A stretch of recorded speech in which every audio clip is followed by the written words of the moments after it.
ওই দাদা তোমার কে হয় গো? প্রেমের গান।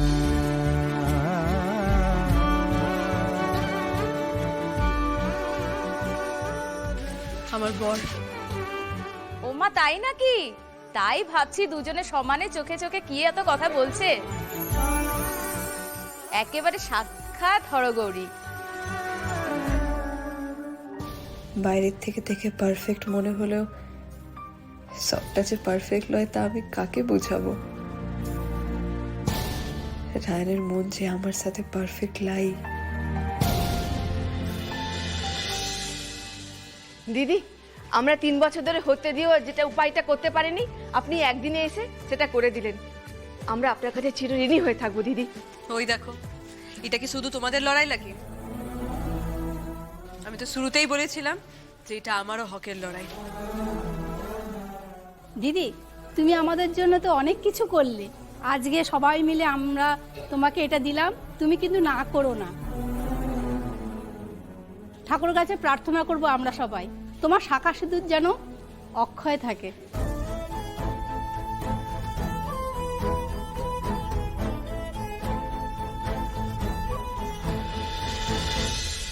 আমাদেরও মাথা খারাপ করে রেখে দিয়েছিল। তবে পারুলকে কন্ট্রোল করা অতটা সোজা নয় ম্যাম। হ্যাঁ, ইউনিভার্সিটিতে একজনই ছিল।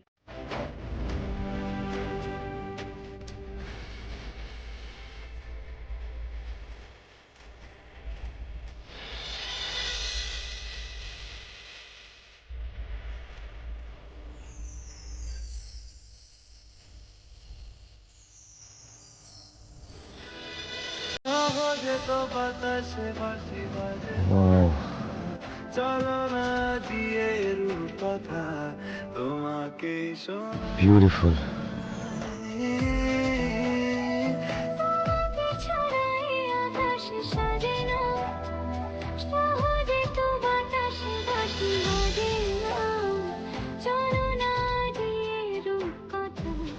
কি রূপ রে তোর!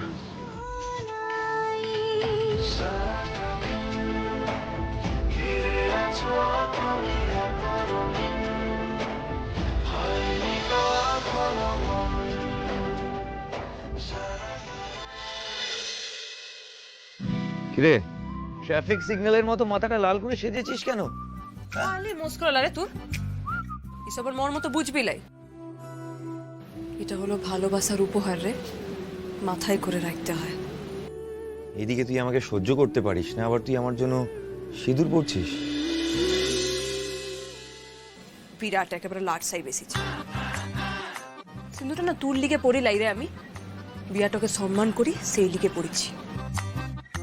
তুই তো অন্য বিটির পেছনে লাইন দিয়ে দিয়েছিস, যা না ওর কাছে যা।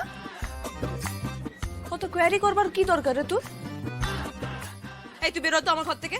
তুই ওই গার্লফ্রেন্ডের সঙ্গে কথা বলবি, আবার যখন তখন আমার ঘরে ঢুকে আসবি, এসব চলবে না। আরে আরে আরে, চল বেরো, দাঁড়া দাঁড়া, খেপে যাচ্ছিস কেন? হ্যাঁ, তার মানে তুই আমার দীর্ঘায়ু চাস না, তাই তো? ওই ওই কি সব বলছিলি, সিঁদুর অক্ষয় টক্ষয় চাস না, রাইট?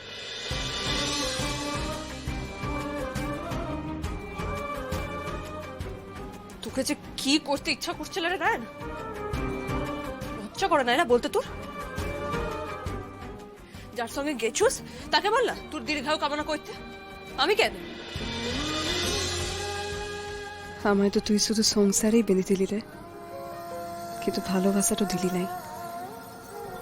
তবে যাই হোক, তোর পরানো সিঁদুরও আমি মাথায় করে রাখবো। তোর অপমান কখনো হতে দিব নাই। হে যা, বেরো বেরো বলছি, বেরো বেরো।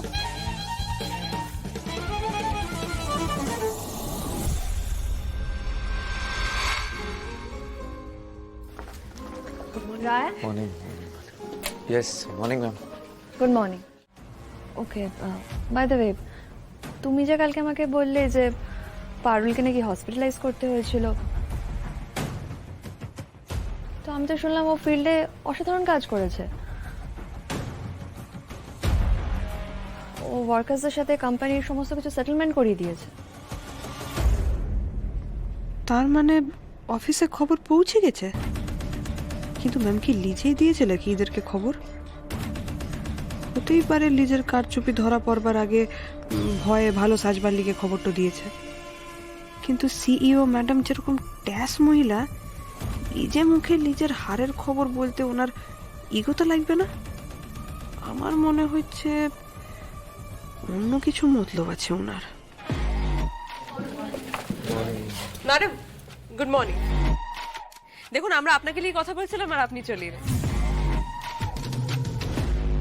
সালিনী ম্যাডাম দেখুন, আমি কিন্তু কিচ্ছু করি নাই, সবই সিও ম্যাডামের কৃপা। মানে পিওর লাইফে যা যা হয়েছে সব কিন্তু উনিই করাচ্ছেন। মানে ম্যামও গিয়েছিলেন নাকি কালকে ফ্যাক্টরিতে? ম্যাডাম তো এই কোম্পানির ভগবানের মতো সব জায়গাতেই রয়েছে। এই কোম্পানির যে কোনো বিষয়ে ছোট বড় সব বিষয়ে কিন্তু ওনার খেয়াল রয়েছে। অফকোর্স অফকোর্স, তোমার মতো এত এফিশিয়েন্ট একজন এমপ্লয় আমাদের কোম্পানিতে থাকলে ছোটখাটো ব্যাপারে তো আমাকেই খেয়াল রাখতে হবে, তাই না?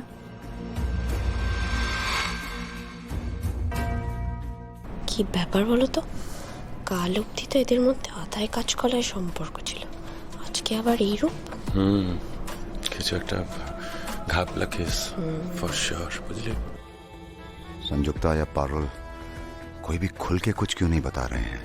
শ্রুতি, আই গেস তুমি ইনফরমেশন পেয়ে গেছো? Sure ma'am, good. বাকিদের সাথে তাহলে ইন্ট্রোডিউস করে দিও। Okay ma'am, back to work please.